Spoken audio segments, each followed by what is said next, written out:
네, 안녕하세요. 이스라엘이 10월 26일 날 이란을 공습을 대대적으로 했죠. 우리가 이란과 이스라엘이 여러 번 싸웠다고 생각을 하는데 이 정도 규모로 투닥거린 적은 이번이 처음입니다. 그러니까 투닥거렸다기보다 이스라엘이 맘먹고 팬 거예요. 그러니까 이스라엘이 이란을 이런 식으로 공격한 건 처음입니다. 왜 그러냐면 이게 이란의 그 페르시아만 자해 소동이 있거든요. 페르시아만을 봉쇄해 버리는 게 이제 제일 옛날엔 겁났었어요. 그러면 이제 세계 에너지가 다 마비가 되니까. 그런데 지금은 이제 아랍권들이 그걸 강력하게 견제하는 데다가 미국이 페르시아만 봉쇄에 의해서 타격을 안 받죠. 타격을 안 받습니다. 그러니까 이란의 그 페르시아만 봉쇄 자해 소동이 의미가 없어졌어요.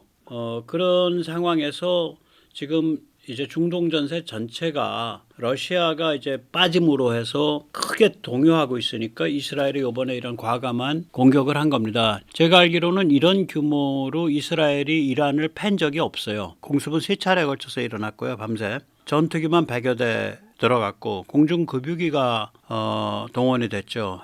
이스라엘이 그 K-135라 그러나요? KC-135라 그러나요? 스트라토 탱커 그걸 7대 가지고 있습니다. 우리는 신형을 4대 갖고 있는데 이스라엘은 구형을 7대 갖고 있어요. 이게 이제 테헤란과 카라지를 타격을 했는데 주요하게는 중간에 또 다른 건 다 했고 이게 왕복 3,000km 이상을 폭격을 한 거죠. 한반도의 이 거리를 갖다 놓으면 군산에서 시안 혹은 군산에서 후지안을 왕복하는 거리입니다. 그러니까 굉장히 장거리 공습을 한 거예요. 이것이 이제 어떤 효과를 가지고 오냐. 이스라엘이 일단 이란의 방공망을 다 두드려 부셨어요. 그러면 이란이 원래 공군이 없는 데다가 이제 방공망까지 없으니까 그냥 앞으로 이란은 그냥 오다 가다 패면 돼요. 쉽게 말해서 유나이티드 아랍에미리트랑 사우디가 비행기 띄워서 패도 패요. 이란이 방공망이 없기 때문에. 그리고 원래 공군이 약했기 때문에. 그러니까 이란은 공중에 관해서는 무장 해제된 상태입니다. 그러니까 이란이 지금 바짝 겁을 먹고 엎드릴 수밖에 없는 거죠. 그래서 오늘은 이 이야기를 먼저 쭉 정리를 해드리고 그리고 나서 이제 우리가 참 뭐라 그럴까 우리가 요새 공중미사일을 개발하고 있고 KF-21이 지금 순조롭고 또 멈트 관련 개발이 순조롭거든요. 유무인 합동 관련 개발이 이런 것들이 참 다시 한번 돋보인다. 그 말씀을 좀 드리겠습니다. 먼저 세대 탈출 자유구독료 부탁 말씀 올립니다. 아시다시피 세대 탈출은 광고가 잘 붙지 않습니다. 네, 붙더라도 천천히 붙는 경향이 있습니다. 도와주시면 보다 좋은 컨텐츠로 찾아뵙는데 커다란 힘이 되겠습니다. 감사합니다. 이제 5가지 정도를 주목해야 됩니다. 일단 이게 초장거리 작전 능력이고요. 지금 이 화면은 그냥 일반적인 자료 화면이 아니라 이스라엘군이 발표한 이번 작전에 있어서의 공중급유 광경입니다. 그러니까 F-35를 공중급유하고 있는 거죠. 아까 말씀드렸듯이 KC-135인가 스트라토 탱커 그 공중급유기에서 그거가 직접 이스라엘이 발표를 했어요. 이 자료를 릴리스를 했습니다. 이번에. 그래서 이게 어느 정도 거리냐면은 이스라엘에서 테헤란, 이스라엘에서 카라지 이게 다 한 1,600km쯤 됩니다. 그리고 이제 이걸 갈 때 시리아도 좀 지나서 갔기 때문에 그 시리아 쪽에 그 뭐 원시적인 그래도 거기도 무슨 방공 미사일 같은 게 있을 거 아니에요? 그것도 취업했다 그러더라고요. 이 초장거리 작전 능력이죠. 예. 그 다음에 이제 두 번째로 주목해야 될 게 뭐냐면 한 대도 격추가 안 됐습니다. 그러니까 완벽한 제공권을 가졌다는 뜻이에요. 이건 요번에 이제 이스라엘이 공개한 전투기 출격 영상인데 하필이면은 여성 조종사가 올라타는 그런 영상을 또 공개를 했어요. 그러니까 지금 이란에서는 이슬람 지들 말로 이슬람 신정 체제, 지들 말로 이슬람 공화국에서는 여성은 아무것도 아니죠. 근데 그 여성한테 쥐어 터진 겁니다. 말하자면. 네. 그 다음에 이제 세 번째는 뭐냐면 아까 잠깐 보셨지만 이라크를 이렇게 가든 저렇게 가든 통과를 해야 돼요. 그러니까 시리아를 경유하든 그냥 요르단만 경유해서 가든 요르단은 당연히 거기는 이스라엘이랑 관계가 굉장히 깊습니다. 요르단의 경제가 돌아가는 건 이스라엘의 원조가 크게 작용을 합니다. 그래서 이라크는 무조건 통과를 해야 되는데 이라크가 모르는 척할 수밖에 없는 처지예요. 왜 그러냐면 현재 이라크 안에서 작동하는 방공 시스템 그러니까 Air and Missile Defense라 그러죠. AMD라 그럽니다. 예. 방공 시스템은 전부 100% 미국이 운용하는 미국의 것입니다. 그래서 우리가 이번에 이라크에 천공을 수출한다고 하는데 이게 좀 이제 민감한 데가 있긴 있어요. 만약 이라크가 천공투를 지금 가지고 있었다면 무슨 일이 벌어졌을까?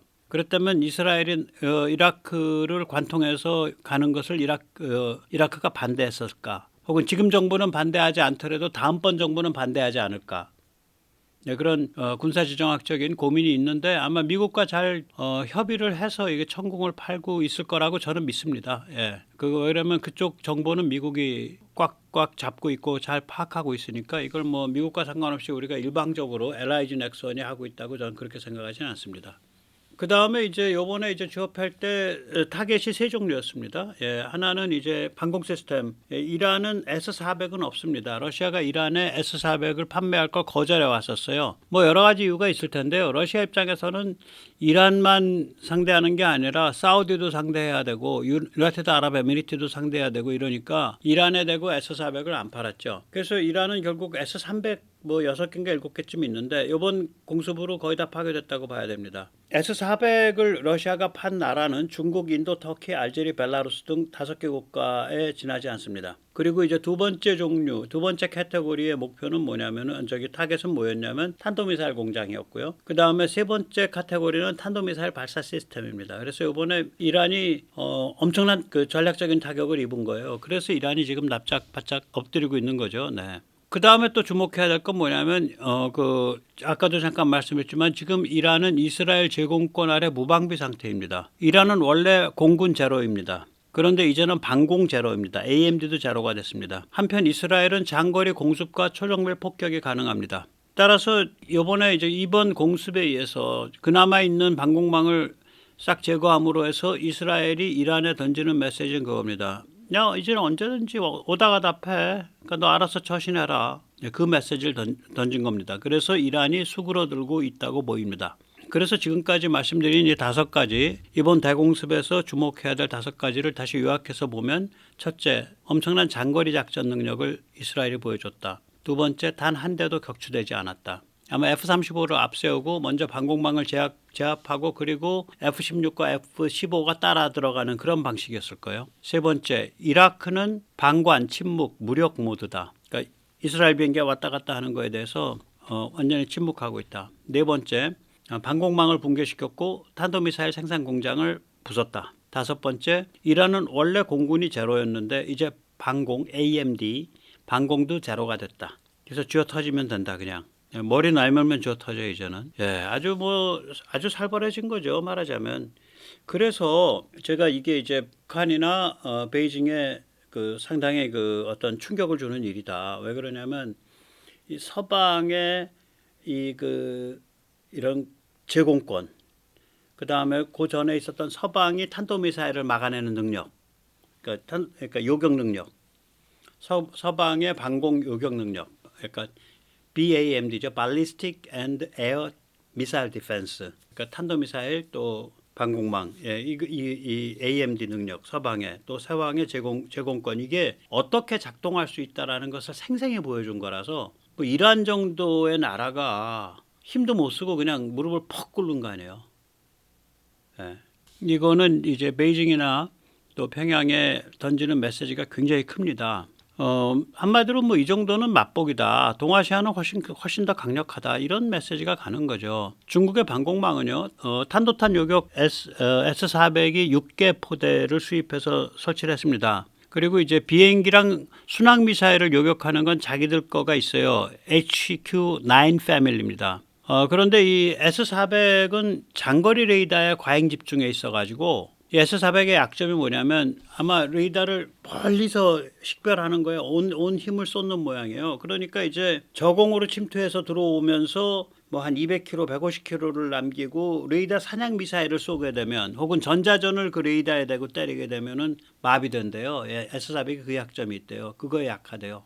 그러니까 이 시드 데드 작전이라 그러죠. 시드는 적 방공망 교란 작전이고 데드는 적 방공망 파괴 작전인데 시드 데드 작전에 굉장히 취약하대요. S-400이. 그다음에 이제 HQ는 뭐냐면은 아까도 말씀드렸듯이 비행기와 순항 미사일을 요격하는 패밀리인데 이걸 장거리 요격을 하려고 욕심을 내서 그런지 길이가 무려 한 7m 가까이 되고요. 무게가 거의 2톤쯤 된다 그럽니다. 그리고 뭐 이게 뭐 이렇게 엄청 복잡하더라고요. 1단 로켓, 2단 로켓 다 있고요. 1단 로켓이 직경이 700mm, 2단 로켓이 직경이 560mm. 탄두가 무려 180km니까 공중에 날아가서 대충 그 근처에서 터지면 그냥 추락한다 뭐 이거겠죠. 최대 속도 무려 마하 4.2입니다. 그래서 이거는 탄도미사일 요격용이 아니고 이제 그 전투기라든지 항공기, 순항미사일 요격용입니다.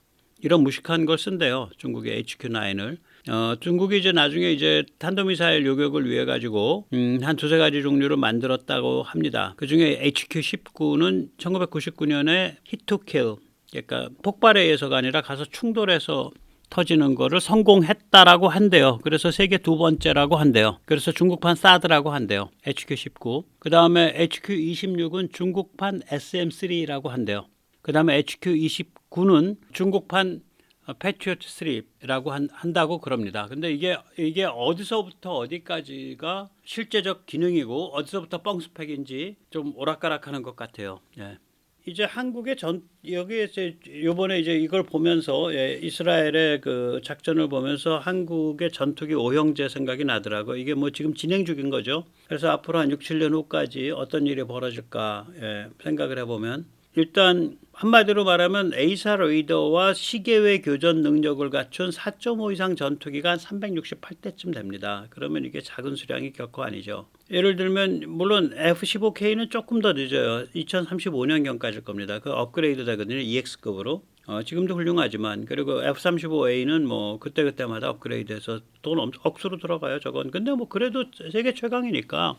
그 다음에 KF-16U 이게 이제 바이퍼급 업그레이드인데 지금 진행 중이죠. 130대. 그 다음에 FA-50이 지금 60대쯤 있는데 얘가 블록2로 결국 업그레이드 되지 않겠어요? 한 5, 6년 동안에 2030년경까지 그게 한 60대. 그 다음에 이제 KF-21이 2028년, 2030년 뭐 31년 요때까지 이제 120대가 나오는데 처음에는 블락 1 형태로 나오지만 그게 블락 2로 업그레이드 될 거라고요. 그래서 전체적으로는 블락 2가 되겠죠. 그럼 이거를 다 더해보면 368대쯤 됩니다. 이게. 참고로 이제 F-35A는 지금 39대인데요. 20대를 추가 발주해 놓은 상태죠. 네. 이렇게 갖춰가는 거예요. 그러니까 이게 이제 유인 전투기가 앞으로 한 6년, 7년 지났을 때 대개 한 2030년대 초반까지 어떤 모습일 거냐. 대한민국 공군의 유인 전투기가. 그러면은 이런 모습입니다. 그러니까 4.5세대 이상으로 한 368대 정도 갖춰져 있고 제일 가벼운 건 FA-50, 그 위가 KF-16, 그 다음에 그 위가 뭐 KF-21, 그 이제 체급으로만 따졌을 때 그 위가 F-15, 그 위가 F-35 이렇게 이제 한 5종류가 손뼉에 맞는 그런 그 조화로운 그런 편제를 이루고 있는 상태라고 봅니다. 이 상태로 가고 있는 거죠. 그래서 요번에 그 사천의 에어쇼에 대한 게 마침 그 국방홍보원에서 발표가 돼서 이건 마음 놓고 갖다 쓸 수 있으니까 근데 조금 좀 매갈이 없이 찍었더라고. 근데 전체적으로 보면 그 전에 아덱스 때보다 굉장히 안정돼 있어요. 아덱스 때 보면 이렇게 그 예를 들어서 여기 이제 이 국방홍보원 자료는 그게 없는데 롤 기동이라 그러죠. 가다가 이렇게 360도 이렇게 도는 거. 예. 아덱스 때는 그런 거 없었거든요. 그 다음에 또 이렇게 가다가 딱 무슨 제식 훈련 하듯이 90도씩 여기서 90도 또 여기서 90도 여기서 90도 여기서 90도 이렇게 국방 때는 그 없었죠. 아덱스 때는. 근데 이제는 그게 다 있더라고요. 그래서 야, 많이 참 그리고 좋아졌구나. 그리고 이제 그 선회할 때 선회 반경도 굉장히 작고 그래서 야, 굉장히 많이 안정됐네. 저는 그런 느낌을 받았습니다. 네. 아무튼 뭐 쑥쑥 잘 진행되고 있는 것 같아서 진도가 잘 뽑고 있는 것 같아서 진도를 얼마나 다행인지 모르겠습니다. 이제 이렇게 이제 국내에서 이제 미사일을 달 만한 비행기가 F-50과 KF-21 이 두 개가 생기니까 이제 공중발사 미사일이 지금 본물이 터졌죠. 그래서 지금부터 한 5년 사이에 이제 그 풀세트가 쏟아져 내려오는데 그 중에서 하나, 둘, 셋, 넷, 5개 정도는 5개에서 6개 정도는 한 6년 사이에 쏟아집니다. 그러니까 이제 일단 제일 먼저 나올 수 있는 게 오히려 초음속 대함, 초음속 대지죠. 네, 이거는 대함은 정식 이름이 있었어요. 공대함 유도탄 2라는. 대지는 요번에 발표된 거예요. 요번에 제가 알기로는 계룡대에서 있었던 카덱스에서 초음속 공대지 순항 미사일이라고 이름이 달았었는데 제가 알기로는 이 프로젝트는 공개된 적이 없었어요. 제가 보기에는 오히려 이게 공대함 유도탄 2를 하고 있는데 공대함이라 그러면 얘가 한 500km 가거든요. 이 사이즈로 보면 추정이 한 500km 가는 초음속을 공중에서 놔버린다 그러면 한마디로 중국한테 야 너희 여차하면 보아이만에서부터 상해까지는 배단이지 마 뭐 이런 소리가 되니까 이걸 자꾸 공대지라고 표현하는 거 아닌가 저는 그렇게 생각이 들고요. 실제로 이제 외국에서는 미국 같은 데서는 공대함 공대지를 구별 안 할 때가 많아요. 그냥 에어 투 서피스. 일본도 구별 안 하잖아요. 일본 요거 우리 거랑 똑같이 생긴 거 있거든요. ASM-3라고. ASM-3 미사일이에요, 일본. 근데 일본은 그게 프로젝트가 잘 가다가 실종돼 버렸어. 제가 나중에 왜 일본의 그 프로젝트 취소, 프로젝트 축소, 프로젝트 실종 사건이 왜 자꾸 일어나나 이걸 한번 제 나름대로 해석을 해서 한번 말씀을 드리려고 그래요, 언젠가. 어쨌거나 일본은 초기에는 잘 개발한 것 같았는데 결국 실종됐어요, ASM이. 근데 ASM 미사일이라는 게 영어로 풀면은 공대표입니다. 에어 투 서피스예요. 그러니까 공대함과 공대지를 별로 구별 안 하죠. ASM이 아마 공대표일 거예요. 에어 투 쉽인가? 모르겠어요. 아무튼 에어 투 서피스란 용어 많이 써요. 공대표. 근데 우리는 공대표란 용어 대신에 공대함, 공대지를 좀 구별하고 거기다가 제가 보기에는 자꾸 공대함을 공대지라고 포장을 하는 그런 경향이 있다고 봅니다. 뭐 중국 자극하기 싫으니까 뭐 괜찮은 방법이죠. 예. 이 둘 다 이제 고체 연료 통합 램젯 로켓인데요. 이거는 영어로 쓰면 고체 연료 통합 램젯 해서 SFIRJ라고도 하고요. 이게 결국 로켓이기 때문에 SFIRR 그러니까 Integrated Ramjet Rocket이라고 뒤에 로켓을 하나 더 붙여주기도 하죠. 한마디로 말하면 로켓 안에 들어있는 건 연료가 아니에요. 추진제예요. 추진제는 연료와 산화제를 섞여 있어요. 산화제라는 건 산소 덩어리지. 고체로 엮여 있는 산소 덩어리죠. 그런데 만약에 바깥에서부터 공기를 땡겨가지고 거기에 있는 산소를 쓰게 되면 산화제 양을 줄일 수 있잖아. 그러면 같은 무게, 같은 공간이면 연료 양을 늘릴 수 있잖아요. 그래서 이 고체 연료 통합 램젯, 고체 연료 램젯, 그러니까 램젯 로켓이 그래서 같은 크기면 멀리 갈 가능성이 크죠. 거기다가 통합이라는 건 뭐냐면 얘가 램젯으로 작동을 하려면 뭐 이론적으로는 음속의 1배 정도인데 실제로는 순조롭게 하려면 음속이 한 2배쯤 가야 될 거예요. 음속의 2배까지 가속을 시켜줘야 되잖아. 그때는 램젯이 아니죠. 그땐 일반 로켓으로 가속을 하거든요. 그러면 일반 로켓의 추진제가 다 타고 남은 공간이 있을 거 아니에요. 빈 깡통. 그 빈 깡통을 램젯의 연소실로 쓰게 되면 바깥에 부스터를 붙이지 않아도 되잖아요. 컴팩트해지고 비행기에 달기 좋아지죠. 그래서 이게 고체 연료 통합 램젯입니다. 예, 방식이 제일 까다로운 방식 중에 하나죠. 요걸 이제 조금 소형화하면서 좀 더 이제 지능화시키면은 이게 대레이더로 바뀌어요. 레이더 까는 게 되는데 제가 보기에는 이 레이더 부수는 거는요. 사실 이건 100% 이거는 이 정도 고급진 그 레이더 사냥 미사일은 100% 중국 겨냥이에요. 이건 뭐 빼박이야. 그래서 이건 진행이 되더라도 극비로 진행될 겁니다. 그 이제 초음속은 끝났고 아음속 쪽은 우리가 잘 아는 대지 벙커버스터. 그게 천룡이죠. 그 사거리가 800인데 제가 거듭 말씀드리지만 벙커버스터는 앞에 그 탄두가 관통 탄두에다가 안에 뭐 지연신관 뭐 있어 갖고요. 그게 부피와 무게를 많이 차지해요. 앞에 그 앞부분이. 그래가지고 얘가 800km 간다는 건 엄청난 겁니다. 이렇게 탄두가 엄청 무겁고 부피를 많이 차지하는 애가 800km를 갈 수 있다는 게 크기는 타우로스랑 같은데 무게도 같고 타우로스 500km밖에 못 가잖아요. 그러니까 탄두를 잘 만들었다는 소리지 부피가 작게 하면서도 그 효과가 나오게. 그래서 대량살상으로 가면 이게 탄두가 좀 더 줄어들 거예요. 그러니까 이게 제즈미 1000km쯤 가거든요. 크기가 뭐 같은 크기인데 타우로스랑. 근데 천룡을 가지고 그냥 대량살상하면 1000km보다 좀 더 갈 겁니다. 1200 충분히 갈 거예요.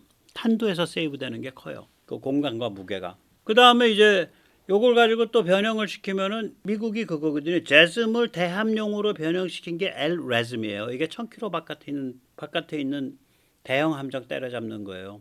그러니까 아음속이 이 세 개가 다 그 변주 관계, 뭐 형제 관계예요. 천룡과 천룡의 변주물이에요. 베어리언트라고 이게 일종의 혹은 파생물이라고요. 그래서 이 셋이 주르륵 나올 거예요. 28년, 29년, 30년 이런 식으로. 그 다음에 이제 공대공 쪽인데, 초음속 대공, 얘는 이제 미티어처럼 얘도 이제 덕티드 램젯, 고체연료 통합 램젯 쓰겠죠. 예. 그리고 이제 단거리 공대공. 근데 얘는 좀 늦게 나올 겁니다. 이거 계획이 2030년대 후반이에요. 왜 그러냐면, 뭐 극단적으로 말해서 기술도 어렵거니와 두 번째로는 극단적으로 말해서 유인 전투기는 그냥 수입해서 쓰면 돼. 근데 무인기가 30년대 중후반에 이제 본격화되거든요. 이게 공대공 미사일을 쏜다는 얘기는 그냥 무인도 아니고 무인 전투기잖아요. 그냥 무인 편대기 아니라고요. 무인 전투기예요. 그러니까 급이 어느 급이냐면 체급이 FA50급이에요. 혹은 F16급이에요. 최소한. 그런 애들이 이제 앞으로 2030년대 말에 되면 한국이 만들 거거든요. 그런 애들에는 이제 공대공을 제대로 채워줘야 되잖아. 그래서 공대공이 그때 아주 절실한 거예요. 유인 때는 좀 뭐 어떻게든 뭐 수입해서 갖다 부여볼 수가 있는데 무인이 되면 답이 없으니까. 예, 그런 순서로 나오는 걸로 알고요. 또 이러다 보니까 이제 공중작전 MT도 우리가 그 신경을 많이 쓰고 있죠. 공중작전 멈티요. 예, 그 드론은요 성능이 높아질수록 수출이 안 됩니다.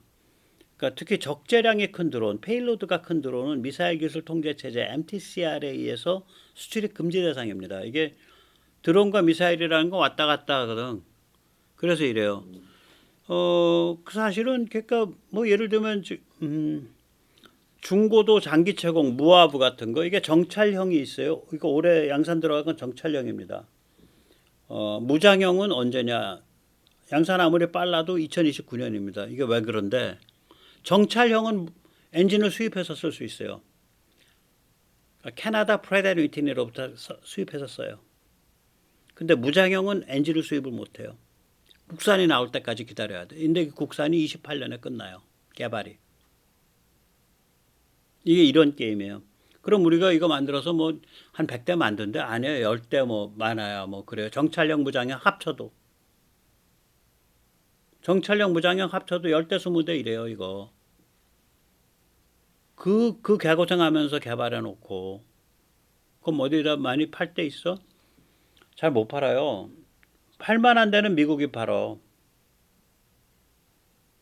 그리고 못 팔만한 데는 원래 못 파는 거고. 그리고 팔 때 무장형은 못 팔고 정찰형만 파는데 미국이 이미 거의 다 팔아놨어요. 일본에 왕창 팔았고 인도에 왕창 팔았고 그 바다 넓게 관리하는 사람들. 예. 그 다음에 이제 재밌는 게 다목적 무인기죠. 얘는 뭐 한 체중이 한 150kg에서 200kg밖에 안 나가는 아주 작은 애예요. 얘는 이제 비행기에서 발사해서 보통은 다목적이라고 했는데 이게 미끼입니다. 예. 그러니까 전자적인 지능이 높아가지고 이 조그만 놈이 이상한 식으로 그 레이더, 그러니까 상대방 레이더파를 갖고 놀아요. 그런 지능이 있어요. 그래가지고 이제 미제를 얘기하는 거예요. MALD, 말드라는 애를. F-35가 잘 쓰죠. 그래가지고 얘는 지가 마치 뭐 F-35인 척 흉내를 낸다든지 지가 마치 F-15인 척 흉내를 낸다든지 심지어는 지가 마치 그 큰 B-52 폭격기 흉내를 내요. 그러니까 상대방 레이더파를 그렇게 조작을 해버린다. 그 반응을. 그러니까 상대방은 속아가지고 거기다 대고 방공미사일을 막 쏘죠. 그러면 이제 뒤따라 들어가는 F-35는 방공미사일을 보는 거 아니야. 저기 있구나, 저기 있구나, 저기 있구나. 그 다음 거기다 대고 미사일 사냥, 레이더 사냥 미사일을 때리는 거죠. 그런 식이거든요. 아마 요번에 이란도 그렇게 팠을 거예요, 이스라엘이. 그걸 이제 카이는 여기에다 이름을 Adaptable Aerial Platform, 다목적 공중 무인기, 공중 플랫폼이라고 이름을 달았는데 아마 디코이라고 하기에는 좀 너무 공격적이어서 이름을 그렇게 근사하게 바꿨을 거라고 생각을 합니다. 실제로는 디코이, 그러니까 미끼입니다. 네.